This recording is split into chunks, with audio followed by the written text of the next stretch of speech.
Le nouvel accord de défense, je ne sais pas, on peut l'appeler pacte de défense, pacte militaire, disons-le comme ça, ou pacte de sécurité, entre le Pakistan, l'Arabie saoudite et la Turquie. Ces derniers jours, après la signature de ce pacte de défense, nous avons entendu le Pakistan. Ils ont dit qu'il s'agissait avant tout de voir les pays musulmans s'unir. L'Arabie saoudite, elle, est restée plus ou moins silencieuse à ce sujet. Ils ont dit vouloir que l'Égypte en fasse partie, mais il semble que l'Égypte ait décidé de ne pas participer. Il y a eu deux informations. L'une d'elles affirme qu'ils ont fourni à l'Égypte de faux renseignements pour voir comment elle réagirait. Est-ce qu'elle allait transmettre ces informations aux États-Unis?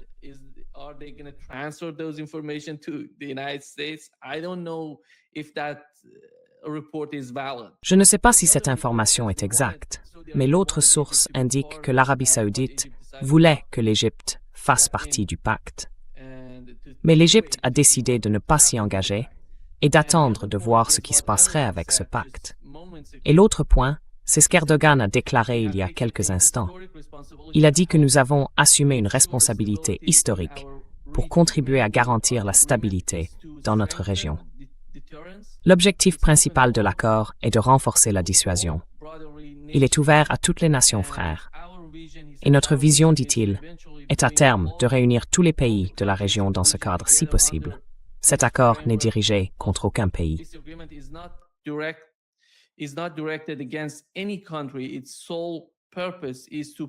Son seul objectif est de promouvoir la paix et la stabilité dans la région, ainsi que le bien-être de nos peuples.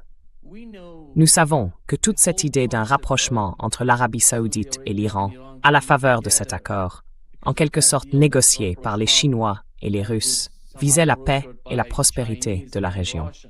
Ben Salman, MBS, en parle toujours. Mais toute cette guerre contre l'Iran, la participation des pays du CCG, leur coopération contre l'Iran, a en quelque sorte détruit cette image. Or, voici un nouveau signal qui arrive dans la région. Quelle est votre lecture de ce pacte de défense?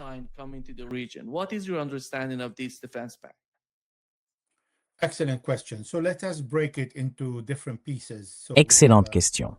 Décomposons-la en plusieurs éléments pour bien comprendre ce que signifie ce pacte. Tout d'abord, certains diront que l'idée d'un tel pacte circule en réalité depuis 2 ans. C'est exact. Mais nous avons vu de nombreux pactes, y compris certains bien plus importants en Asie occidentale, où des négociations sont en cours, ou qui ont même créé une forme d'unité ou de coopération entre pays, avec des accords de défense. Pourtant, ils n'ont jamais vraiment été mis en œuvre. Ce qui est intéressant dans ce pacte, c'est le moment choisi. Et ce calendrier est important. D'abord, c'est un message adressé aux Américains. Cela ne veut pas dire que l'Arabie saoudite est contre l'Amérique, le Pakistan ou même la Turquie. Au contraire, la Turquie est un pays membre de l'OTAN.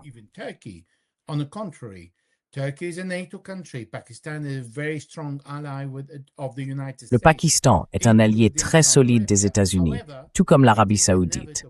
Cependant, il est inévitable que ce pacte envoie un message aux Américains.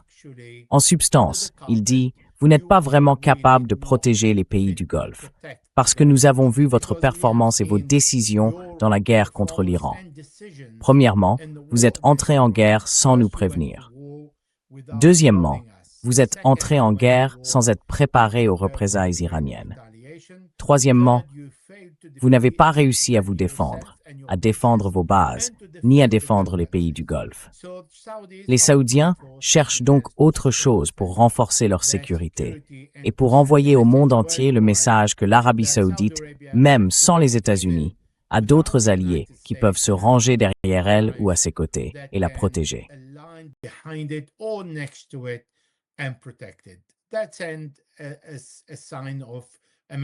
C'est le signe d'un message de stabilité. Le deuxième message fort vise Benjamin Netanyahou et Israël dans son ensemble. Nous avons entendu le Premier ministre israélien, le ministre de la Défense et les différents ministres, y compris d'anciens premiers ministres israéliens, qui sont candidats pour diriger Israël à l'avenir si Benjamin Netanyahou échoue, s'exprimer à nouveau contre la Turquie et le Pakistan. Certains s'en prennent à l'Arabie saoudite, d'autres au Qatar. Et les Saoudiens ont été particulièrement visés, parce que l'Arabie saoudite a lié la normalisation avec Israël à la condition d'une solution à deux États en Palestine.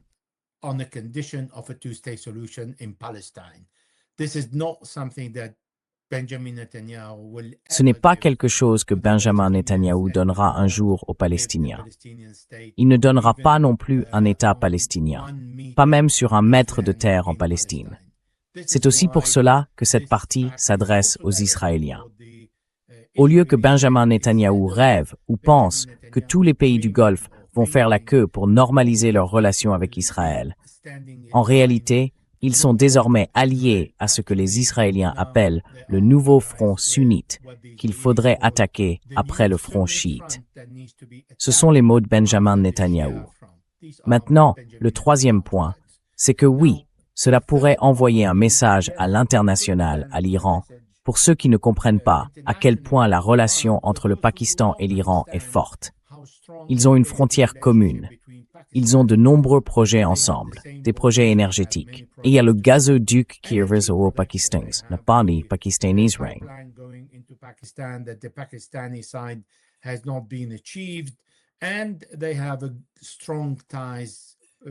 Et les deux pays entretiennent des liens étroits, tout comme avec la Turquie.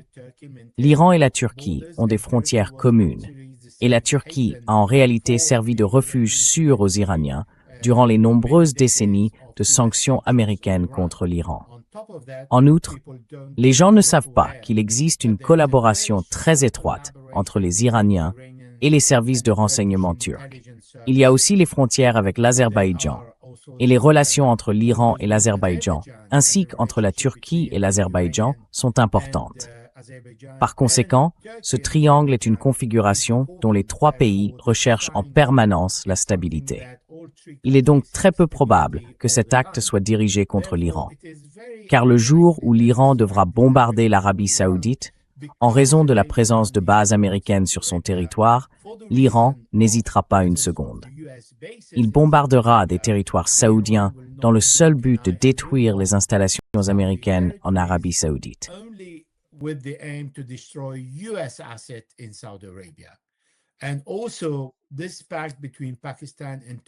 Et ce pacte entre le Pakistan et la Turquie hésitera fortement à tourner ses armes contre Ansarullah au Yémen. Au contraire, ils chercheront à jouer les médiateurs et à faire en sorte que cette crise prenne fin, car il est nécessaire d'avoir la paix et la stabilité en Asie occidentale et d'éliminer tous ces problèmes entre les différents pays. Tout le monde en Asie occidentale en bénéficierait, à l'exception des Américains et des Israéliens. Les Américains ne partiront pas de sitôt, mais les Israéliens ont reçu le message, fort et clair. Les pays du CCG ne font pas la queue pour aller en Israël et conclure un accord avec les Israéliens. Ils cherchent d'autres options.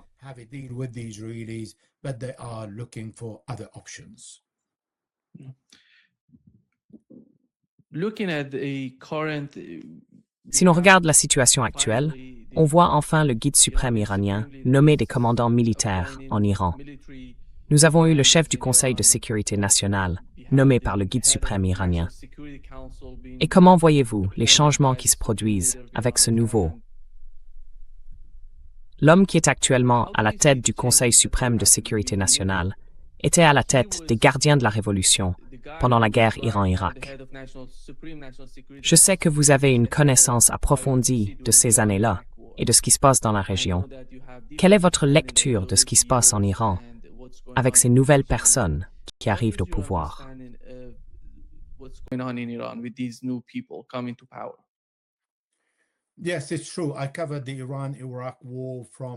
Oui, c'est vrai. J'ai couvert la guerre Iran-Irak depuis l'Iran pendant les années 1980 et j'ai gardé ce contact avec les Iraniens pendant toutes ces décennies.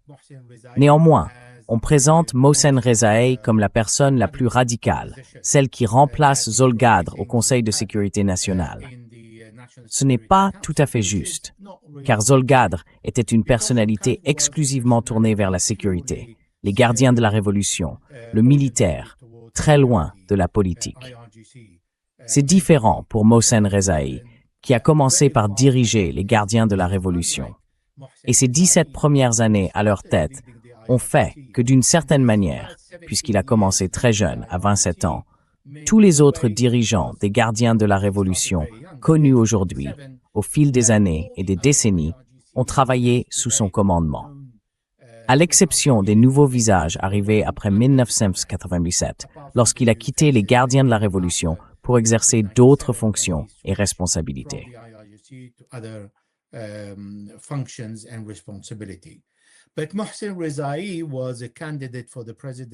Mais Mohsen Rezaï s'est présenté plusieurs fois à l'élection présidentielle, à de nombreuses reprises.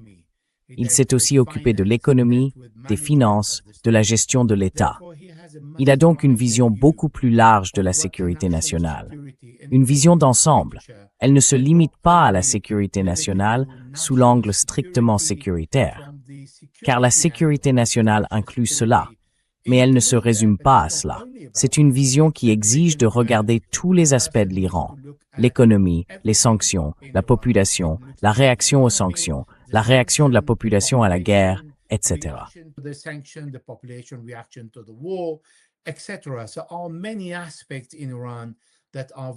Il y a donc de nombreux aspects très dynamiques en Iran.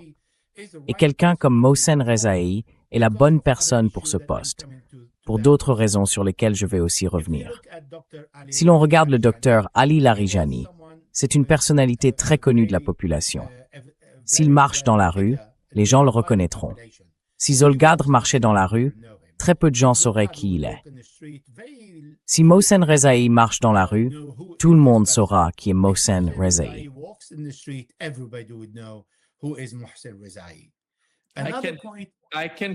Je peux le confirmer à 100%. Allez-y, Elijah. Vous avez mis le doigt en plein dessus. Allez-y.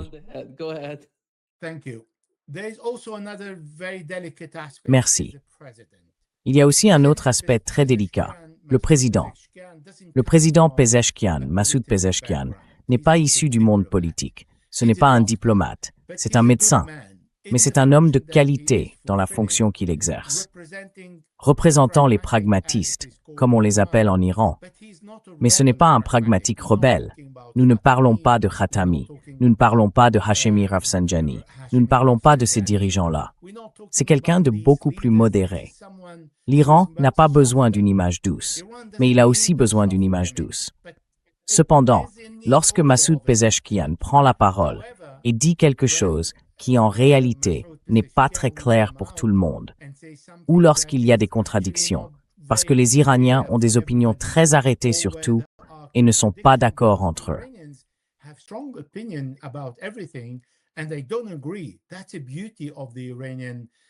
C'est toute la beauté de la politique iranienne et de sa dynamique. On voit très clairement des gens, y compris sur les réseaux sociaux, se battre et accuser d'autres d'être des traîtres, même lorsqu'ils sont parmi les plus loyaux envers l'Iran. Prenez Kalibaf, par exemple. Il a été dans les gardiens de la Révolution, à des postes de direction à de nombreuses reprises. Il était le compagnon de Haji Qasim Soleimani. Et puis soudainement, parce qu'il a accepté l'accord, le protocole d'accord, c'est un traître. Les Iraniens peuvent donc aller jusque-là. À mon avis, c'est sain. Ils le peuvent. C'est leur opinion, c'est leur pays. Ils peuvent penser ce qu'ils veulent à ce sujet et exprimer leur opinion.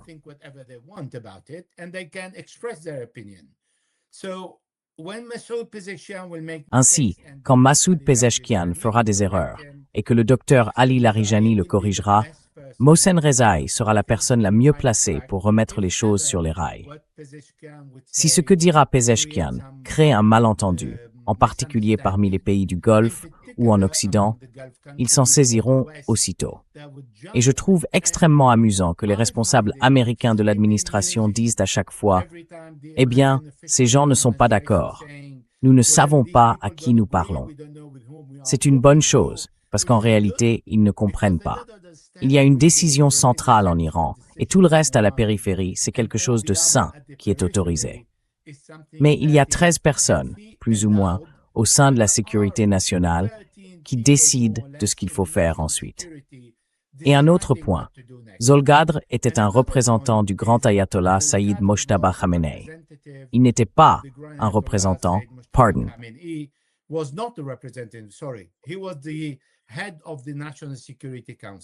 Il était le chef du Conseil de sécurité nationale. Dans les institutions iraniennes, le chef du Conseil de sécurité nationale n'a pas de droit de vote. Aujourd'hui, Mohsen Rezaei est le chef du Conseil de sécurité nationale et le représentant du guide. Il a donc un droit de vote. Il n'est pas seulement le représentant du guide, il a aussi un droit de vote auquel s'ajoute une deuxième personne, Jalili. Le guide a donc 2 voix au Conseil de sécurité nationale. C'est également important, et cela peut faire pencher les décisions lorsqu'elles sont plus ou moins équilibrées. D'autant que pour les décisions les plus importantes en matière de sécurité nationale, une majorité des 2/3 est nécessaire. Et quand Mohsen Rezaei prendra la parole, tout le monde au sein des gardiens de la Révolution le respectera, parce qu'il a été leur chef.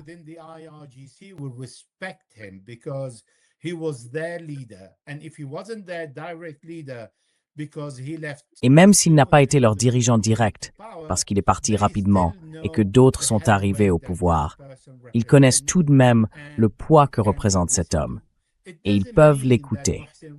Cela ne veut pas dire que Mohsen Rezaei va conduire l'Iran vers les extrémistes. Au contraire, il saura être souple, mais pas au point de se laisser briser. Il saura être ferme, mais pas au point de se briser non plus, ni assez souple pour se laisser piétiner. Mohsen Rezaei saura donc quand créer un équilibre et quand dire non aux Américains lorsqu'ils sont faibles. Et l'Amérique est faible à la table des négociations, pas sur le plan militaire. Sur le plan militaire, c'est le pays et l'armée les plus puissants du monde. Pourtant, ils n'ont pas réussi à ouvrir le détroit d'Ormuz à tous les navires sans l'intervention de l'Iran. C'est l'Iran qui décide pour le détroit d'Ormuz.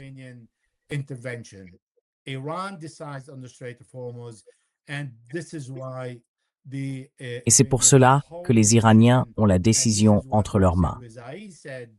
Et voici ce qu'a dit Mohsen Rezaei. Nous n'accepterons aucun accord avec les Américains. Nous ne rouvrirons pas le détroit d'Ormuz, quel que soit l'accord conclu avec Oman. C'est important. Il existe un accord avec Oman qui ne sera mis en œuvre que lorsque l'Iran acceptera de rouvrir le détroit d'Ormuz, lorsque les Américains se soumettront à la demande iranienne. Donc, Mohsen Rezaei a introduit quelque chose de tout à fait nouveau au cours des dernières 24 heures. Il a dit « Quand la guerre au Liban et à Gaza a eu lieu ». C'est la première fois qu'un responsable comme Mohsen Rezaei au Conseil de sécurité nationale sort et mentionne Gaza afin de s'assurer que Donald Trump ne verra jamais le bout du tunnel dans les négociations avec l'Iran et qu'il ne verra jamais ni n'obtiendra d'accord sur le programme nucléaire iranien tant qu'il sera au pouvoir pendant les 2 prochaines années et demie. Oui. Je veux dire, vous êtes iranien et vous êtes le mieux placé pour juger les éléments que j'ai fournis au sujet de Mohsen Rezaei. Vous voyez?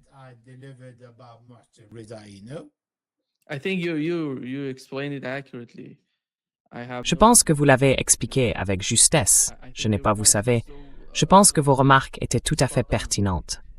Et vous comprenez ce qui se passe à l'intérieur de l'Iran, Elijah. Et le fait est que, concernant la négociation, nous avons eu 2 rapports du Qatar et l'un venait du Qatar, l'autre, si je ne me trompe pas, d'Arabie Saoudite. Tous 2 soulignent que les 2 parties, l'Iran et Oman, se rapprochent.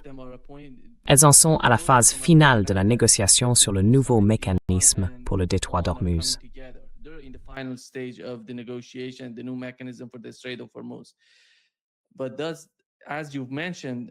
Mais, comme vous l'avez mentionné, ou comme je l'ai mentionné, cela ne veut pas forcément dire que nous allons rouvrir le détroit d'Ormuz.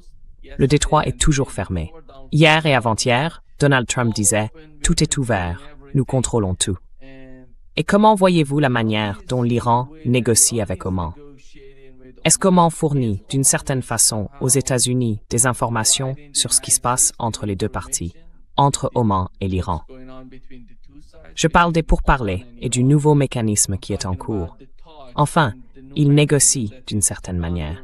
Ils ne sont pas encore parvenus à un projet final.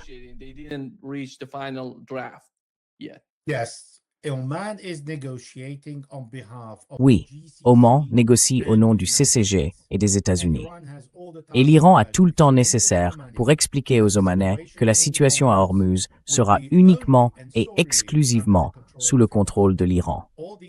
Tout ce qui entre dans le détroit d'Hormuz est contrôlé uniquement par l'Iran. Et tout navire qui en sortira ne pourra le faire qu'avec l'accord des autorités iraniennes et devra payer les frais de service. Mais cela ne se produira, là encore, que lorsque les Américains et les Iraniens seront parvenus à un accord. Les sanctions contre l'Iran seront levées, l'Iran pourra vendre son pétrole et son gaz et naviguer librement. Et puis il y a tous les autres points du protocole d'accord, à commencer par le paragraphe 1. Ce que Mohsen Rezaei a évoqué, c'est la fin de la guerre au Moyen-Orient, y compris au Liban et à Gaza.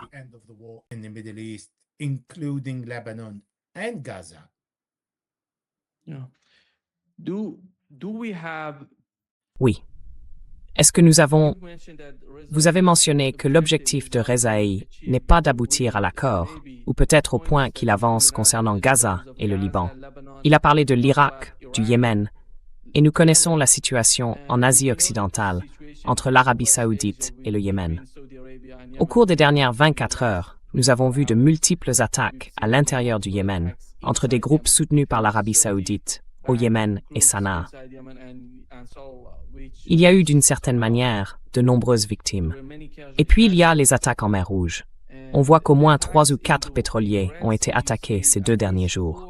Le Yémen attaque ses pétroliers, des pétroliers saoudiens. Quelle est la situation comme conséquence de ce pacte militaire? Comment voyez-vous la situation entre le Yémen et l'Arabie saoudite? Vont-ils parvenir à une sorte d'entente pour mettre leurs différents de côté? Ou est-ce trop difficile pour l'Arabie saoudite de céder sur le Yémen?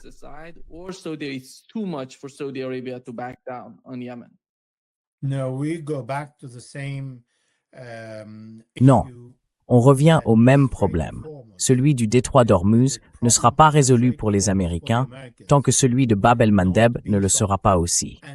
Et Bab el-Mandeb ne sera pas résolu tant que les sanctions saoudiennes contre le Yémen ne seront pas levées. Aujourd'hui, puisque Bab el-Mandeb s'est lié à l'Iran et au détroit d'Hormuz, l'Iran se lie lui aussi à Bab el-Mandeb. Quand l'Iran parle du premier paragraphe du protocole d'accord, cela signifie une solution à l'ensemble du problème. Les Iraniens n'ont besoin de négocier qu'avec les Américains. Ils n'ont pas besoin de négocier avec les Saoudiens. C'est aux Américains de parler aux Saoudiens et de régler le problème du Yémen, des sanctions et de Bab el-Mandeb. Cela signifie que les Saoudiens se trouvent dans une situation extrêmement difficile, tout comme les Américains.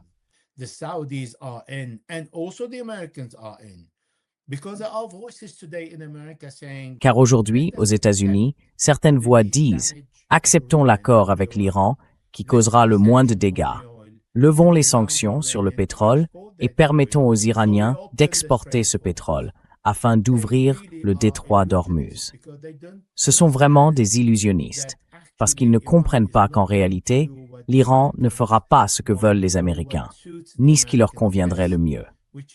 Ouvrir le détroit d'Hormuz pour que les Américains puissent faire baisser le prix du pétrole aux États-Unis et que le reste du monde puisse recommencer à respirer, car le prix du pétrole augmente.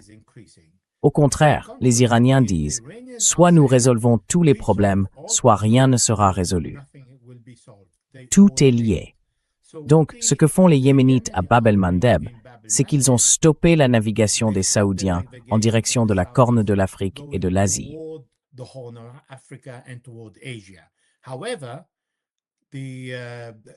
Cependant, les Yéménites bombardent même les pétroliers saoudiens à l'intérieur de la mer Rouge. Ils frappent donc ces navires lorsqu'ils se dirigent vers l'Égypte et le canal de Suez. C'est ainsi qu'Ansarullah envoie un message. En réalité, les exportations de pétrole ne seront pas limitées à 3 250 000 barils par jour. C'est ce que ce canal de Suez peut absorber quotidiennement, mais ce sera bien moins. Et le monde entier subira les conséquences. Non seulement des 20% de flux de pétrole et de gaz qui ne passent pas par le détroit d'Hormuz, mais aussi de 28 à 29%. donc ils augmentent ce pourcentage. Et d'ailleurs, j'aimerais faire un petit commentaire sur tous ceux qui se font des illusions au sujet du pipeline qui relie l'Arabie saoudite et les Émirats, en contournant le détroit d'Ormuz. Si vous me le permettez, mais c'est à vous de...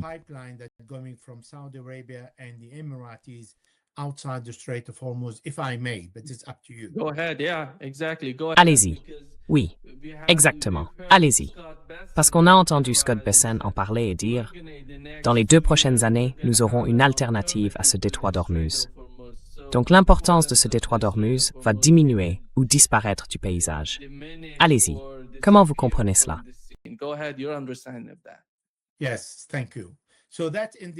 Oui, merci. Cela montre donc une fois de plus que soit l'administration ment, soit elle est ignorante. D'abord, ces pipelines souterrains vont nécessiter beaucoup d'argent.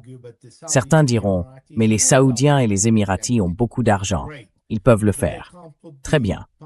Mais ils ne peuvent pas installer les stations de pompage et les équipements énergétiques sous terre. Ils doivent les mettre en surface. Deuxième point. Il faudra 2 à 3 ans pour que ce pipeline puisse transporter environ 35 à 40% du pétrole qui transite par le détroit d'Ormuz.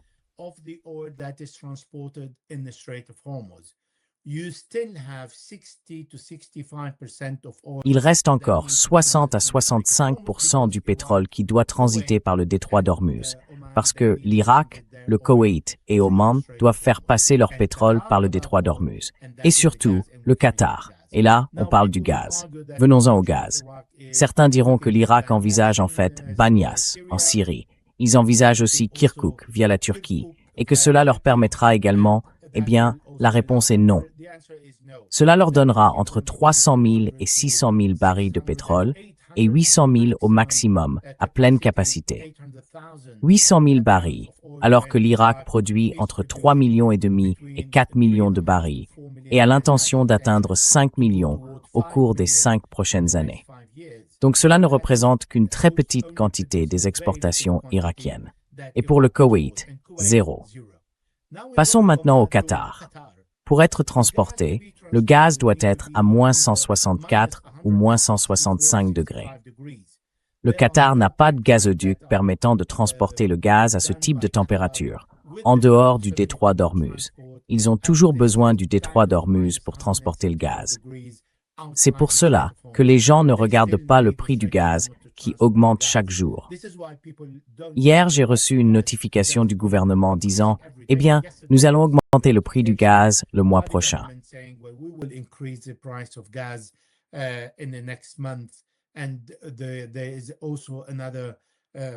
Et il y a aussi une nouvelle hausse de l'électricité de 2,5%. Donc tout augmente, malgré les subventions des gouvernements en Europe. Il y a donc beaucoup d'éléments qui ne sont pas vraiment réels, avancés par les analystes et l'administration américaine, simplement pour rassurer le marché. Mais en réalité, cela ne s'applique pas vraiment aux itinéraires alternatifs au détroit d'Ormuz. Donc non, le détroit d'Ormuz est indispensable pendant au moins les 3 à 4 prochaines années. Et lorsqu'une partie sera disponible en dehors du détroit d'Ormuz, elle ne représentera que 35 à 40% après beaucoup d'investissements et ne sera toujours pas accessible à tous les pays.